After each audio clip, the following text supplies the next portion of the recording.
নমস্কার। এই ভিডিওটা দেখার পর অনেকজন আমাকে মিথ্যেবাদী ও অনেক খারাপ উল্টাপাল্টা কথা বলবে। তাছাড়াও ২-৪ দিন আগে কিংবা যবে থেকে আমার এই অবস্থা হয়েছে, অনেকজনের অনেক কথাই আমি শুনে আসছি। তো যে কথাটা হলো সেটা আপনাদেরকে বলি। আমি আজকে ব্যাঙ্গালোর চলে এসেছি। আর ভোরবেলায় নেমেছি আমি। আসার পর আমি মণিপাল হসপিটালে যাই। মণিপালের হসপিটালের ডাক্তারের সাথে কথা বলি এবং আমার কিছু রিপোর্ট বাকি ছিল এটা নেওয়ার, সেটা আমি নিয়েছি। ওখানে কথা বললাম যে ওরা তো জানেন তো ও অ মণিপাল হসপিটাল খুব কস্টলি। তো এত কমে মানে মেন কথা সোজাসুজি বলি, ৳৩,০০,০০০ সার্জারির জন্য চেয়েছিল। আমার কাছে আমি টোটাল ধার দেনা করে, লোন করে আমি ৳২,৪০,০০০ জোড়ও করতে পেরেছি। তো এর জন্যই আমি মণিপাল হসপিটালে সার্জারিটা আমি করাতে পারছি না। এটার জন্য আপনাদের কাছে ক্ষমা চাই যে অনেকজন হয়তো বলবে এখন কমেন্টে এসে যে, "ভাই তুই মণিপাল হসপিটালের নাম করে টাকা তুলেছিস।" তো অবশ্যই আমি মণিপাল হসপিটালের নাম করে টাকা তুলেছি। কারণ আমার কাছে মণিপাল হসপিটালেরই সব কাগজপত্র ছিল। তো এবার আমাকে টাকা আমার উঠলো না। আমি ভেবেছিলাম আমার যদি টাকা হয়ে যেত আমি মণিপালেই সার্জারিটা করাতাম। তো এত টাকা আমার তো আমি উঠাতে পারিনি। আমার কাছে এখন ২,৪০,০০০ আছে।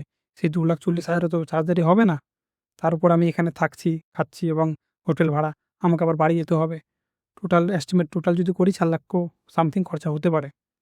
তো আমাকে অনেকে ওই কমেন্টে এবং অনেকেই আমাকে ফোন করে বলেছিল, "ভাই তুই একবার ব্যাঙ্গালোরে যা।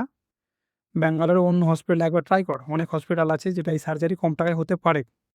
তো তাদের কথা রাখার জন্য আমি কি করলাম যে ওখানে ২-৪ টে হসপিটালে আমি কথা বললাম মোবাইলে, ফোনে। তাছাড়া আমাদের যে হোটেলে উঠেছি সেই হোটেলে একটা দাদা আছেন, সে আমার ব্যাপারটা শুনলো, পরে ভালোভাবে বুঝলো। তো সে বলল যে, "তুই এক কাজ কর, তুই সেন্ট জন হসপিটালে একবার যেয়ে কথা বল গা।" তো আমি সেন্ট জন হসপিটালে গিয়েছিলাম আজকে কথা বলতে সকালবেলায় ১০টা নাগাদ। তো সেখানে যেয়ে আমি কথা বললাম।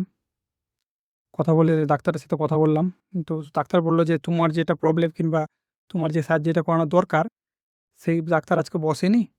তুমি কালকে আসো, মানে বুধবার আসো। বুধবারে সে ডাক্তারটা বসে। তো তুমি বুধবারে এসো, এসে কথা বলো।" তো আমি জিজ্ঞাসা করলাম যে, "স্যার এটা কিরকম কত খরচা হতে পারে আইডিয়া আপনি একবার বলে দেন তাহলে ভালো হয়।" তো উনি বলল যে, "অন্তত ৳১,৫,০০,০০০ তুমি ধরে রাখো। ওর উপরেও হতে পারে, কম হতে পারে কিন্তু তুমি ৳১,৫,০০,০০০ ধরে রাখো।" এ বাস আমি ওটা শোনার পর আমি খুশি হলাম যে না ৳১,৫,০০,০০০ আমার হয়ে যাবে। আমি খুশি হলাম কারণ আমার কাছে আছে ৳২,৪০,০০০, ৳১,৫,০০,০০০ আমার খরচা যদি হয়ে যায় আমি অনেক কাম ভালো হয় আমার। আমি লোন-ফোন নিয়ে এসেছি এখানে ধার দেনা করে এসেছি, আমার অনেক ভালো হবে।